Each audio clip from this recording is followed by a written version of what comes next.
Hello everyone, welcome back. This is Engineer Osama Sapi. So in this video, we'll be looking at the question that was presented. Okay, so let's try and understand it. So before we begin, do not forget to like and subscribe. So a speedboat increases in speed uniformly from this value to that value, 20 to 30.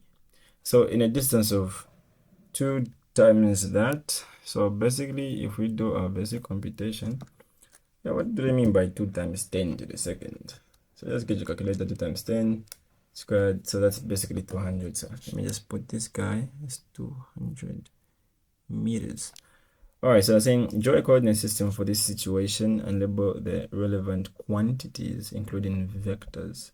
Okay, so for A, the way I like to draw my coordinate system is the way I'm going to explain it.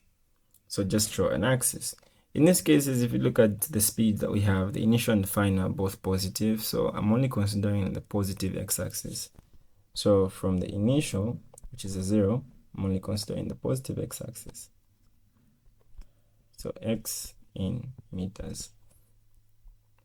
So at 0, we're having our initial, which is that as a vector, to be, let me put it there, and it's going in that direction, and it's equivalent to 20 meters per second.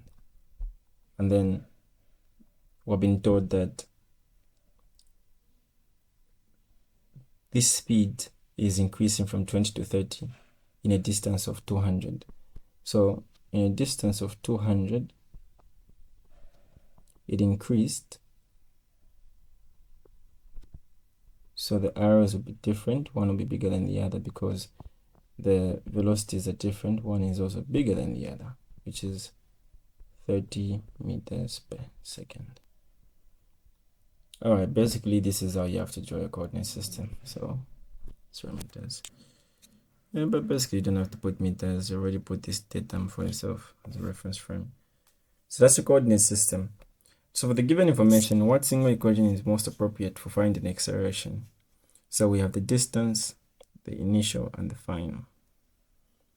Okay, so we can use, let's go back to the equations of the kinematic equations.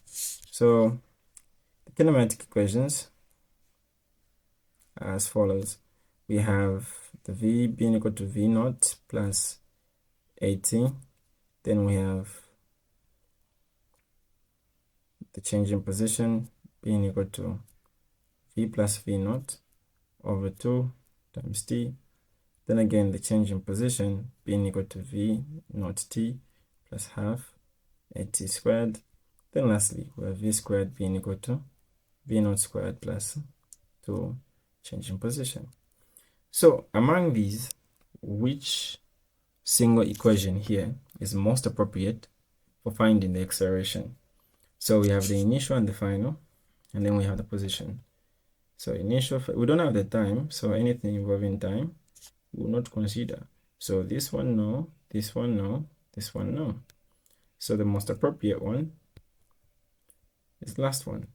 So for B, the answer is V squared being equal to V naught squared plus 2A change in position. And then C says, solve the equation selected in part B symbolically for the boat acceleration in terms of the final, initial, and the position. So all I have to do is to make A the subject of the formula. So I'm having V naught squared plus 2A change in position being equal to V squared. I can take this to the other side and have 2A change in position is equal to V squared minus V naught squared. Then I can divide by 2 change in position, 2 change in position. So A is equal to V squared minus V naught squared over 2 change in position. Done. Then D is saying substitute the values obtained. Substitute given values, obtaining that acceleration. Okay, so let me erase this. I think the equations are now in our head. Okay, so for D, A is equal to the final is 30 squared minus initial, 20 squared over 2, the position is 200. So acceleration is, if you compute this, you end up having 1.25 meters per second squared. And then find the time it takes for the boat to travel that given distance. Okay, since acceleration is equal to final minus initial over time, we know that acceleration is inversely related to time. So it means that time is equal to v minus initial over the acceleration. And that's for E. Let me put E here.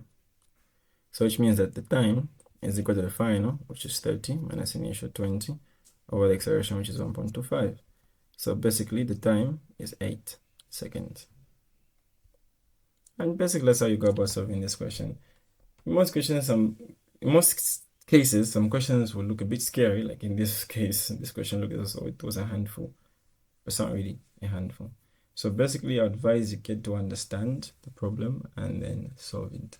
I've been telling you at first glance this might look like a handful, but just keep on going through them. Just keep on trying to understand, watch the videos over and over again, and at one point, trust me, you will get a hang of it.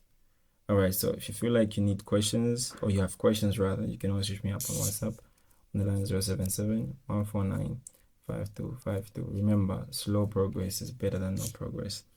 And let's strategize before becoming a statistic. And let's try and push for that A+.